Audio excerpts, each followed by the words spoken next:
BRS కోటేస్తే మీకు పెన్షన్లు రావు, మీకు సన్న బియ్యం రావు అని రేవంత్ రెడ్డి స్వయాన ముఖ్యమంత్రి గారు. సార్ మీరు రాష్ట్రానికి మొత్తానికి మీరు ముఖ్యమంత్రి, జూబ్లీహిల్స్లో గెలిచినా గెలవకపోయినా మీరు జూబ్లీహిల్స్ కూడా ముఖ్యమంత్రి. జూబ్లీహిల్స్లో ఉన్నటువంటి ప్రజలకి ఎందుకు రావండి? బరాబర్ వస్తాయి, బరాబర్ ఇవ్వాలి. అంటే కాంగ్రెస్కే ఓటేస్తేనే మేము ఇవి ఇస్తాం అంటే అంటే ఇండైరెక్ట్ బ్లాక్మెయిలింగ్ రాజకీయాలు లెక్క కనబడతా ఉన్నాయి.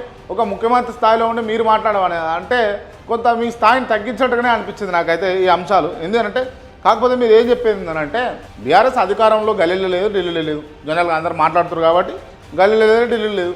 మేము ఢిల్లీలో అధికారం కోసం పాకులాడుతూ ఉన్నాం. ఆల్రెడీ రాష్ట్రంలో అధికారంలో ఉన్నాము.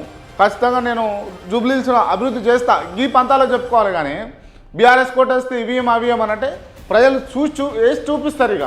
ఎందుకంటే ఆల్రెడీ అర్బన్ ఏరియాలలో ఎక్కడ కూడా కాంగ్రెస్ అంత ఆదరణ లేదు, అర్బన్ ఏరియాలో లేదు.